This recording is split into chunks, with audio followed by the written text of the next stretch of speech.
자, 이건 굉장히 이제 거시적인 분석이었고, 이제 지금까지 안 주무셨으면 이제 안 졸릴 거예요. 이게 원래 재우고 시작하는 건데, 예, 이제 예, 안 졸리실 거예요. 이제 미시적인 분석. 이제부터는 이제 실생활이랑 좀 와닿는 얘기들이에요. 터키가 어쩌니, 뭐 이런 아르헨티나가 어쩌니, 알지도 못, 가보지도 못한 나라 막, 예? 좀 웃으셔도 괜찮습니다. 속으로 우는지 구별이 안 가잖아요. 웃으셔도 돼요. 예. 자, 그냥 하도 마용성 많이 하니까 서울에 아마 중상위 그룹 정도 되는 것 같아요. 마용성은 중상위 그룹 정도 되는 것 같고, 요 정도에 대한 아파트, 요게 보통 사람의 목표인 데들이 많아요. 그러니까 집을 살려고 하는 사람들의 목표가 요 정도 수준이 많아요. 그죠? 요 정도 수준이 굉장히 많고, 여기에 대한 물건 분석을 한번 해보도록 할게요. 그래서 2016년도 자료부터 시작을 해가지고, 우리가 살려고 했을 때부터 지금까지 못 샀잖아요? 다 지나고 나면 그래요. 그죠? 우리가 살려고 했을 때부터 못한 기간, 그 기간을 조사를 이렇게 했어요. 그 기간을 조사를 해서, 마포레미안 푸르죠. 마레프 많이 하죠. 그래서 24평형을 다 세 지역을 24평형을 분석을 한번 다 해봤어요. 과연 이 사람들이 팔 수 있을지. 현 전세 금액은 5억 9천인데 지금 팔면은 11억 5천에 팔 수가 있는데, 이 사람들이 6억 7천에 다 매수를 했어요. 양도 차익은 4억 8천이 나요. 근데 현재 전세는 5억 9천이에요. 그래서 실투자, 이 사람들이 매수했었던 6억 7천보다 5억 9천에 지금 현 전세 금액을 갖고 있기 때문에 실투자는 8천만 원밖에 안 돼요. 근데 양도 차익은 4억 8천이에요. 그럴 경우에 3주택 이상인 사람과 2주택 이상이 팔 때 세금을 계산을 해봤어요. 세금을 계산을 해봤더니 3주택 이상자가 지금 이 주택을 2016년도 3월에 샀다고 가정을 했을 때 매각을 하면은 양도소득세를 2억 6천 정도 내야 되고, 2주택일 때만 해도 1억 1천만 원을 내야 돼요. 1억 1천만 원을. 근데 이 사람의 실투자금은 8천이에요. 그 돈을 다 갖다 쓰지 않았다면은 팔면은 세금 낼 게 더 많아. 자기 돈 대비. 무슨 말인지 가세요? 네. 그래서 자기 돈은 얼마 안 들어갔는데 양도 차익에 대해서 세금을 훨씬 더 많이 내는 경우가 발생을 해요. 못 팔아요. 이 상황은 용산에 대한 이편한 세상도 다 마찬가지예요. 10억에 매수를 해서 지금 양도소득세만 1억 9천, 1억 6천이 나와요. 2015년 10월에 매수한 사람은. 무슨 말인지 가시죠? 그래서 팔기가 굉장히 어려워요. 파는 것도 문제면 팔고 나서 부동산을 안 살 사람이면 파는 사람들도 있어요. 그 부분도 좀 설명드릴게요. 레미안 옥스리버젠을 조사를 했는데 다 마찬가지예요. 그래서 본인의 들어간 돈이 있고, 만약 차익이 발생을 하면은 차익에 대해서 세금을 내는 게 너무너무 많아요. 너무너무 많기 때문에 뭐 이것 빼고 저것 빼면 남는 게 없어요, 거의. 그래서 뭐 1억 남나요? 자기 돈 빼고 양도소득세 빼면은 2억 9천, 4억 천 하면 팔면은 1억 2천 남아요. 그죠? 하나 팔아서 1억 2천 남는다니까는. 그러면 1억 2천 남으면은 이 사람 팔 이유가 없는 거예요. 무슨 말인지 가시죠? 그래서 사람들은 보유에 대한 것들, 자기가 갖고 있는 거에 대한 자체를 굉장히 높이 평가하는 사람들이 많아요. 여러분들 집을 막 낮게 평가하는 사람들 별로 없거든요. 되게 다 좋다고 해요. 근데 이상하다 그러지. 왜 안 오르나? 우리 집은 되게 살기 좋은데 다 왜 안 오르나라고. 본인이 항상 본인을 좀 높이 평가를 해요. 본인의 잘못을 잘 인정을 안 해요. 왜 이렇게 살이 찌지? 남들이 보면 알 것 같은데. 자기만 몰라. 왜 이렇게 살이 찔까? 왜 이렇게 살이 쪄요? 몰라. 내 남편은 알거든, 왜 찌는지. 그러니까 이게 그런 거죠. 본인에 대한 어떤 그런 효과도 굉장히 많죠. 물건을 내놓는 자체를 손실로 되게 많이 생각들을 해요. 그리고 이게 무슨 소리냐면, 부동산 구입을 멈추지 않는 한 세금 내고 팔면은 이제 손해. 왜냐면 팔고 나서 또 구입을 할 건데 세금 내고 나서는 그 물건은 절대로 못 사요. 무슨 말인지 가세요? 그냥 갖고 있으면 갖고 있는 건데 팔고 나서 살라 그러면 그냥 사이즈만 작아지는 것 뿐이야, 그냥. 그러니까 못 파는 거예요. 무슨 말인지 가시죠? 원활한 구입이 또 일어날 수가 없어요. 팔고 나서 더 작은 걸 사려고 파는 사람이 누가 있어요? 이 다주택자의 딜레마죠, 이게. 세금 회피성이 굉장히 강하죠. 세금 벌금으로 생각을 해요. 세금 내고 막 다 뜯기는 걸로 생각을 해. 벌금처럼. 지가 버는 건 생각도 안 하고. 그죠? 세금이 제일 무서운, 제일 아까운 돈이잖아요. 예. 그래서 세금 회피성이 우리나라 굉장히 강하죠. 그래서 이런 보유 효과들 때문에 물건들이 잘 안 나요. 지금. 그래서 계속 뭐 줄다리기를 하고 있는 거고. 그리고 대출이 1% 오른다고 가정을 해요. 아까 다 보셨잖아요. 아까 이제 LG경제원에서 한 것들을 다 보면 대출이 1% 내외 오를 거래요. 여러분들 뭐 도대체 대출 얼마 갖고 있습니까? 아마 대출 많이 낼 배짱들도 없을 거예요. 그럴 배짱 있으면 투자도 잘했겠죠. 네? 대출 많이 낼 배짱, 대출 있으면 막 큰일 나는 사람들도 저기 뒤에 계시네. 그죠? 대출 있으면 큰일 나잖아요. 아니에요. 네.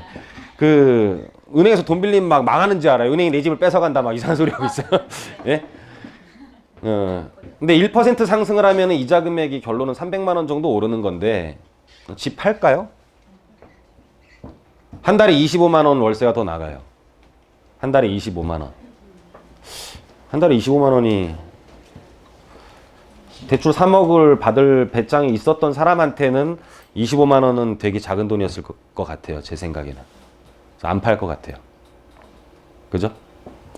오를 수 있는 게 3%, 5%가 아니라 1% 내외예요. 1% 내외.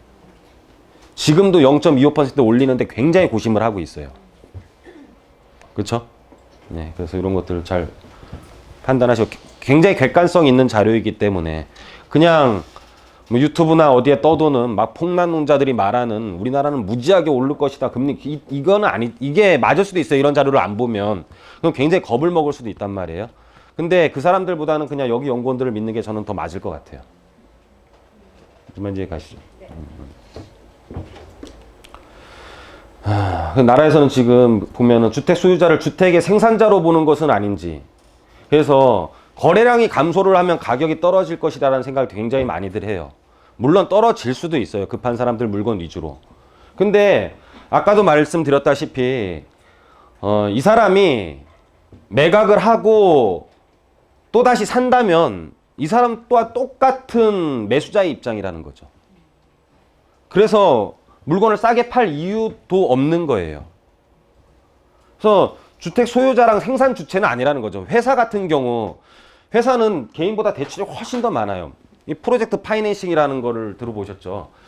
뭐 담보대출의 성격이 아니고 사업에 대한 사업성에 대한 성격. 그러니까는 자기 돈 대비 거의 뭐 레버리지가 막 거의 100%를 초과하는 것들도 있어요. 원금의 어떤 100%를 초과하는 것도 있고 내가 산 매물, 내가 산 금액보다 대출이 더 커.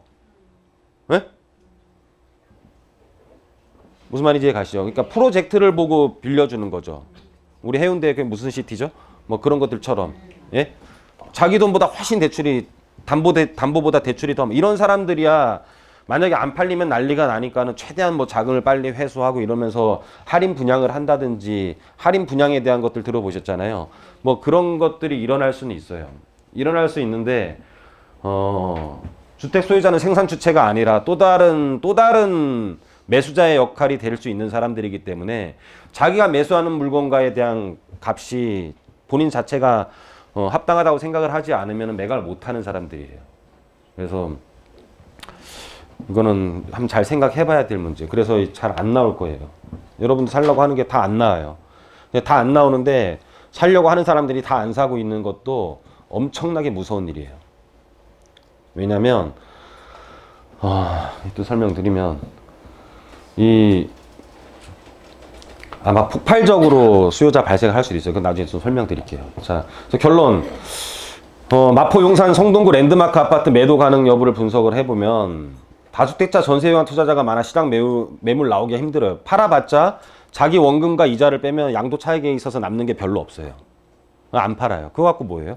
그거 갖고 또 다른 걸 살려면은 뭐 아무것도 못 산다라는 뜻이에요. 그죠?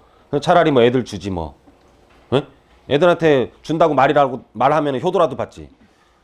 팔고 나면 아무것도 안 남는데. 그죠? 이건 네 집이다 그러면 애가 효도해 안 해요. 전세 있는 대로 끼고 있어도. 효도해요. 그쵸? 근데 달랑 팔아서 1억 들고 있어요. 이건 네 거다 그러면은 효도해요 안 해요? 돈은 이 부동산은 영속성을 갖고 있다라고 애들은 생각을 해요 다. 근데 이 현금은 영속성이 없다라고 생각을 해요. 엄마 다 쓰면 끝이지 뭐. 설마 그게 내 거겠어? 그냥 통장 보여준 거겠지 이 정도지. 그죠? 그래서 재건축 같은 경우는 이런 데들은 갭이 굉장히 크고 대출 부담이 있었던 데들 이런 데들은 시세가 좀 떨어질 걸로 판단돼요. 이것도 아마 핵심 지역들은 시세가 조금 하향 조정될 것 같아요. 특히나 대출 잘 안 일어날 때 임대사업자를 내 가지고 대출 받아 산 곳이 꽤 많이 있거든요. 그래서 임대사업자를 포기를 하는 거예요. 대출은 유지를 하면서. 그래서 임대사업자 포기하고 그러면 과태료가 1,000만 원 나오잖아요. 그러면서도 투자한 지역들이 강남 일대 꽤 있어요. 이런 데들은 좀 하향 조정이 될 거예요. 근데 그런 것들은 여러분들이랑 여기 오신 분들이랑 큰 상관없는 분들이 더 많으실 것 같아요. 제 생각에는. 뭐 압구정동 현대아파트가 막 오를 때 막 마음이 아팠던 분. 계세요? 그걸 살라 그랬어요? 아니잖아. 어차피 못 사잖아요. 그 예전부터 못 사는데 뭐 그거 오른다고 나랑 뭔 상관이야. 그죠? 근데 그쪽의 물건들이 아마 조금 조정될 것 같고 재건축 위주의 물건들 여기 좀 자본이 있으신 분들은 재건축은 어차피 타이밍 싸움이에요. 재건축에 대한 것은 재건축으로 돈 번 사람은 타이밍 잘 잡은 거지 매물 잘 잡은 건 사실 그런 건 아니에요. 그냥 타이밍을 언제 들어가느냐 이거예요 그냥. 그래서 지금은 조금 기다려도 될 것 같아요. 재건축을 사실 분들은. 근데 우리가 현실에 가까운 매물들은 몰라요. 약간의 조정 매물들이 있지만 그게 나한테 온다라는 보장도 없는 거고 지금들 보면 굉장히 앞으로 위험해요. 이렇게 수요자가 안 나타나는 것은. 잠재적인 수요자가 너무너무 많아요, 지금. 잠재적인 수요자가 누적되고 있어요. 누적되고 있는데 다 사야 된다라는 생각을 갖고 있는데 언젠지 기회만 보고 있는 거예요. 기회만 보고 있을 때 시장이 좋아져요. 그럼 매물이 그때도 왕창 나올까요? 아니에요. 살려는 사람들은 엄청 많아질 거예요. 근데 매물은 확 걷어들이겠죠, 다. 그렇게 됐을 때 부동산 가격 또 한 번 어떻게 돼요? 폭발할 수가 있어요. 이게 제일 무서운 거예요. 시장이 억제를 하고 있는 것은 항상 부작용이 일어나게 돼 있어요. 항상. 뭐든지 힘이 들어가면 부작용이 일어나요. 뭐든지. 그래서 어느 쪽으로 반대쪽에선 다른 일이 발생을 하고 있는 거예요. 지금 당순간에 눌러져 있는 것 같지만 다른 데서는 폭발적인 힘이 발생을 하고 있어요. 이렇게 계속 누르고 있으니까. 그래서 이런 것들을 잘 보셔야 돼요. 그리고 막 규제한다고 해가지고 누구를 위한 규제인지를 잘 보셔야 돼요. 누구를 위한 규제인지. 본인 그렇게 해당 안 돼요. 13억짜리 갖고 있으면 뭐 9만 원인가 10만 원인가 오른다면서요. 예? 9.13 대책들 다 안 보셨어요? 예? 안 올라. 13억짜리 갖고 있으면은 10만 원 올라. 10만 원. 그죠? 근데 막 여러분들 어떻게 다 침체돼 있잖아요. 종부세 대상자들처럼. 예? 종부세 대상자도 아닌데 막 예, 그죠? 이제 그래서 같이 이렇게 심리적으로 너무 그러실 필요는 없다라는 거예요. 내가 살려고 하는 것은 사실상 시장 규제 안 받는 매물이라면은 지금 뉴스에 많이 보면서 왜 그걸 인지를 못하는지 모르겠어. 지금 비규제 지역의 물건들이 막 오른다면서요. 그럼 내가 살려고 하는 것은 규제 대상인 규제 물건이냐 아니냐를 판단을 해봐야지. 근데 본인 안 움직이잖아. 그냥 같이 부자랑 똑같이 행동하잖아요. 똑같이 안 사고 살 때도 안 사고 안 살 때도 안 사고 계속 안 사고 그냥 그쵸? 이 자꾸 사라고 하는 거 유튜브에 가면 또 조사할까 봐 예, 알아서 하십시오. 예, 요즘 정책들은 보면 이건 정책이 아니에요 사실은. 어디 오르면은 막 바로 조정 대상 지역으로 옮겨버려 그냥. 또 어디 오르면 또 조정 대상 지역이야. 또 투기과열 지구야. 그냥 오르면 가서 무조건 막아버리는 거예요. 그냥 다 때려버리는 거예요. 이게 무슨 정책이에요. 억지지. 그죠? 이거는 뭐 한번 해보자 뭐 이런 거잖아요. 미리 이렇게 정책을 굉장히 체계적으로 해가지고 어떤 국민들한테 저항이 안 생길 정도로 납득이 가야 되는데 어디 오르면 때려잡고 어디 오르면 때려잡고 어디 안 풀리면은 완화구역을 해버리고 뭐 창원, 거제 이런 데는 또 뭐 규제가 아예 없게 해버리고 안 되면 규제 아예 없게 하고 좀 오르면 다 규제해버리고 이게 무슨 정책이에요? 무슨 숨바꼭질이죠. 그쵸? 이거는 정책이라고 말할 수가 없는 거죠. 이거는. 전체적인 틀을 놓고 장기적인 계획을 가진 다음에 거기에 시장 경제랑 맞게 해가지고 시장이 잘 흘러갈 수 있게 해야 되는데 뭐 산다 그러면 뭐 대출 하나도 안 해줘 버리고 뭐 좀 오른다 그러면 다 투기 지역 다 막아버리고 이거는 정책이 아니죠. 그냥 오르면 때려잡는 두더지 잡기 비슷하니 막 이런 그런 느낌 안 드셨나요? 네, 저는 너무한다 생각을 많이 했었어요. 이게 하여튼 김현미 장관이 잘하겠죠 뭐. 여자분들이 잘할 거예요. 우리나라 돈의 최고의 화폐 5만 원짜리도 여자가 있고. 예, 하여튼. 예, 현 부동산 시장 정부의 개입이 극대화되어 있을 때는 극대화되어 있어서 만약 떨어진다고 하면 사도 될 것 같아요. 떨어진다고 하면 이런 극대화는 연속적인 행동이라고 볼 수는 없어요. 어떻게 보면 일시적인 행동이에요. 연속적인 행동. 그리고 여기에 대한 파장으로 인해서 떨어진 매물들이 있다라면 사도 될 것 같아요. 근데 그런 매물들이 잘 안 나오는 게 문제지. 그런 파장으로 지금 뭐 중고차 같은 경우 지금 BMW 불나잖아요. 그쵸? 디젤에서 일어나는 현상이잖아요. 가솔린도 엄청나게 떨어졌어요. 덩달아. 그런 거 중고차 사볼만 할 것 같아요. 제 생각에는. 그냥 뭐 예를 들어 근데 이런 것들은 계속 때려잡고 이런 게 아니라 지금 전반적으로 지금 타이밍을 좀 잘 못 잡고 있는데 만약에 아까도 말했듯이 은행이 부실되고 막 이렇게 되면 해외 자본 이탈이 더 심해지고 나라 경제 엉망될 것 같으면 다시 한번 완화 정책을 쓸 수밖에 없는 거잖아요. 그죠? 그래서 그렇게 됐을 경우에는 앞으로 어떻게 되겠냐도 한번 짐작을 해볼 만하죠. 그럼 그렇게 될 땐 폭발적인 또 상승이 또 가능하거든요. 수요자들도 지금 다 적체가 되고 있기 때문에 수요자 이렇게 없는 건 진짜 문제입니다, 사실은. 그래서 정부의 수요 억제 정책의 타임이 너무 안 좋아요. 제가 보기에는 뭐 이 정도의 어떤 지금 뭐 반도체 효과 빼고는 사실 좀 우리나라 경제가 그렇게 지표가 그렇게 좋진 않거든요. 근데 이렇게 되면 아예 자율적으로 그냥 뭐 우리나라 사람들이 워낙 똑똑해져 가지고 부동산 규제 안 해도 요런 타이밍에는 자율적으로 정화가 됐을 것 같아요. 제 생각에는 자율적으로 정화가 됐을 것 같은데 안 그래도 지금 시장 상황이 나빠지고 해외 자본이 유출될 수 있는 상황에서 이 부동산까지 규제를 하게 되면은 전반적으로 큰 문제가 발생도 할 수 있어요. 뭐 부동산이라는 게 우리가 아파트만 있는 것도 아니잖아요. 뭐 전반적인 규제를 하게 되면 기업 자산에 대한 가치들도 떨어질 수도 있는 거고, 기업 부동산들도 기업 주식에 대한 어마어마한 그 퍼센트를 차지하고 있거든요. 그래서 이런 것들이 다 떨어지면 전반적인 기업들에 대한 가치들도 떨어질 수가 있는 거고, 좀 굉장히 많은 문제점들을 보이고 있습니다, 사실은. 완화 정책은 생각보다 빨리 나올 수가 있어요. 왜냐면은 생각보다 금리 인상 속도가 또는 금리 인상폭이 안 높아요. 안 높은 상태에서 지금 계속 경기가 나빠지고 내수시장 죽고 하면은 완화 정책이 또 한 번 나올 수도 있어요. 그래서 이런 것들은 잘 보셔야 되고요. 이 제일 문제가 지금 폭발적인 잠재 수요자를 만드는 게 가장 큰 문제예요. 지금 다 대기 중이에요. 다 산다는 것도 반대 다 대기 중이거든요. 다 대기 중이라는 것은 또 다 살 수 있다라는 것과 또 동의어가 될 수도 있어요.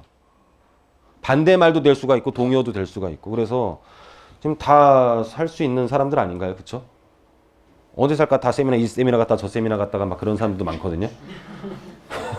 근데 이제 이게 가장 큰 문제인 것 같아요. 왜냐면 100m를 이렇게 걸어가면은 숨이 안 차잖아요. 근데 한 번에 막 뛰어가고 이러면은 숨이 차는 부작용이 몸에서 생기는 거잖아요. 뭐 그런 작용이 생기는 거잖아요. 그렇죠? 그런 것처럼 수요자들 한꺼번에 몰아넣으면 거기에 대한 또 다른 작용이 생기겠죠. 그렇죠? 그런 것들이 문제가 될 겁니다. 그래서 그때 가서 사지 하면은 늦는 게 부동산이에요, 사실은. 부동산은 좀 기다리는 수밖에 없습니다. 기다려야지만이 뭐 돈을 버는 거지. 내가 타이밍 있게 잘 잡을 수도 있는 것도 아니고, 그냥 항상 뭐 무릎에서 사서 뭐 어깨 팔아라 이런 말들이 있는 것처럼 다 먹으려 그래도 힘들고, 완전히 바닥에 사는 것도 말도 안 되는 거고, 사실은. 뭐 그렇게 그건 신의 영역이죠. 그렇죠? 바닥에 사서 머리에 팔았다가 막, 그렇죠? 현금이 불화할 때 금으로 바꿨다가 막 이게 불화 돼요? 그게? 안 되죠. 그죠? 그래서 좀 억지 정책이 굉장히 가까운 것 같아요. 아까도 말했듯이 그냥 막 때려잡는 정책 그냥 막 때려잡는 정책입니다. 자, 박원시장 말 한마디에 여의도 아파트 3억 올랐죠. 이게 이제 잘 안 보이시지만 9월 28일 뉴스예요. 이건 뭐냐면 아직도 말 한마디에 이렇게 오를 수 있다는 것은 굉장히 잠재력이 있다는 반증인 것 같아요. 아직도. 말 한마디에 그렇게 오를 수 있는 거는 아직도 유동성은 굉장히 풍부한 거예요. 아직도. 그쵸? 근데 이 말씀을 드리려고 하는 게 아니고, 이렇게 말하면은 막 박원순이 다음 대권 주자 뭐 비슷하잖아요. 그쵸? 그러면은 여기 얘 때문에 그런 건 아니다. 80%는 시장 책임, 뭐 박원순 글쎄 이렇게 해놓은 기사가 10월 22일이에요. 그러면서 꼭 이것만 말을 하려고 하는 게 아니라 뉴타운에 대한 얘기가 10월 23일 날 슬쩍 나와요. 슬쩍 나오면서 낙포항 강북 개발막은 뉴타운 해제 강남 14% 오를 때 노도강 5% 하면서 그 다음에 30일 날은 어제죠. 우리도 아파트 짓게 해달라 하면서 뉴타운 해제 반발 집단 탄원. 이게 뭐예요? 점점 사람을 그렇게 해서 몰아가서 개발이라는 것을 다 해야 된다라는 어떤 타당성이나 이런 몰아가는 거예요, 그냥. 나라에서는 그리고 지금 개발을 해야 되는 이런 반대 이런 기사들이 계속 나오면서 이런 기사들이 나오면서 바람 잡는 걸 수도 있어요. 어떻게 보면은. 언론이라는 게 사람 분위기를 이렇게 만드는 거예요. 야, 개발한다고 함부로 팍팍 말하면 안 돼. 안 되니까는 오히려 이런 뉴스를 만들고 하면은 이렇게 뉴스를 만들고 하면은 반대쪽에서 해달라고 민원이 들어올 거 아니에요. 민원이 들어오면 당연히 슬슬 해주는 그냥 우리 막 집단 탄원하면 나라에서 그래서 해준 것처럼 내가 여의도 발표를 한 게 아니다. 내가 재개발 발표를 한 게 아니다. 이런 민원이 들어왔다. 그래서 집값이 오르는 시점이지만은 개발이라는 것은 당연히 필요하거든요. 그래서 개발을 안 하면은 서울에 계속 주택이 모자라게 되고 뭐 사람 세포 뭐 머리카락 빠졌다 다시 나고 똑같아요, 사실. 아파트도 다시 허물었다 다시 짓고 이런 과정들을 계속 겪어야 되는데 그런 과정이 없이 계속 무조건 막아내면은 당연히 부작용이 발생을 하겠죠. 그래서 이제 여론몰이를 이런 식으로도 많이 해요. 그래서 신문을 볼 때 부자가 되려면은 이 정도의 감은 좀 갖고 있으셔야 돼요. 예. 요런 쪽으로 요게 또 제가 뭐 뉴타운 해제 지역들 유심히 보라고 한 다음에 바로 나온 기사들이에요. 그죠? 여러분 내 거 보신 분들 계시죠? 희한하게 제가 하면 바로 나와요. 그렇죠? 조사 대상 아닌가 싶기도 하고. 일단 네, 하여튼 그렇습니다. 예. 그래서 개발이 확정되어 있는데 왜 오를 수 있는 폭이 있을까라고 생각은 해보셨는지. 야, 확정됐는데 이러면 여러분들은 맨날 다 끝났다 이렇게 생각들 하시잖아요. 야, 확정되는데 더 먹을 게 있겠어? 먹을 게 있어요. 왜냐면 사람들은 미래에 대해서 불안해요. 항상. 불안하기 때문에 미래의 값어치를 현재로 할인을 굉장히 많이 해요. 우리 어음 어디 가서 바꾸려면 할인하잖아요. 그렇죠? 어음 할인 아시죠? 그런 것처럼 미래를 할인을 하는 거예요. 미래를 현재 값에 할인을 하기 때문에 용기 있는 사람만 사실은 부자가 될 수 있어요. 미래 할인 값이 크기 때문에. 무슨 말인지 가시죠? 근데 여러분들은 항상 현재만 생각을 하시잖아요. 미래에 대한 투자 잘 안 하시죠. 그래서 그런 사람들이 더 많아요. 사실은. 그런 사람들이 훨씬 더 많기는 해요. 그래서 미래의 큰 이익보다는 현실을 더 중요시하는 성향들이 굉장히 강해요. 그렇기 때문에 도심의 신규 아파트 위주 상승세는 계속될 것 같아요. 지금 입주하는 아파트들 떨어질 듯 하면서 언론에서는 떨어질 듯 말은 계속하죠. 떨어집니까? 안 떨어져요. 헬리오시티 뭐 9,500세대 입주하는데 전세가 언제부터? 거의 올 초부터 거래가 됐어요. 신기하죠? 왜 그때 전세를 놨을까요? 안 나갈까봐 아니에요. 그때 중도금이 있었어요. 예. 그리고 저번 달인가에 중도금이 있었어요. 돈 얼마 되지도 않아요. 근데 그거 없는 사람들도 있었어요. 왜냐면 그거 분양할 때만 하더라도 굉장히 싸게 분양을 했었거든요. 평당 2,700인가 뭐 그랬던 것 같아요. 근데 지금 뭐 분양가 대비 42평 같은 경우만 해도 2배 올랐고요. 뭐 소형 평수들도 뭐 장난 아니에요. 근데 거기에 대한 일단은 지금 그 분담금은 내야 되잖아요. 그러니까 전세 계약금 받은 거예요. 근데 지금 그 분양가 워낙 쌌기 때문에 현재 전세로 그 정도 지금 한 30%인가 들어갔거든요. 그러면은 42평 분양가가 10억 정도 왔다 갔다 했었는데 30% 들어갔으면은 전세로 7억만 나도 나는 금융 불안에서 해제가 돼요. 그러면 아파트 값이 떨어질까요? 저는 안 떨어진다고 봐요. 시장을 자세히 보면은 기자들은 저희들은 현장에서 직접적으로 원인 분석을 하고 가보잖아요. 전 떨어졌다 그러면 저희는 가봐요.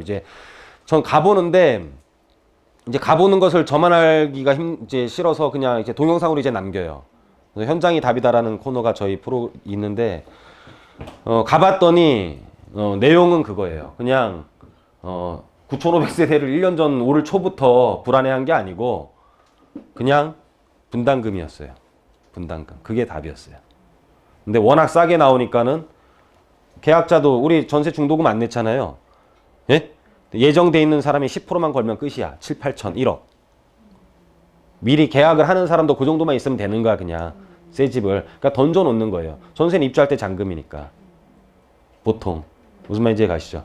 그래서 아니면 더 싸게 놓은 사람들은 중도금을 저번 달인가 저저번 달에 한 번 더 하게 한 번 또 10% 정도 더 받는 거고.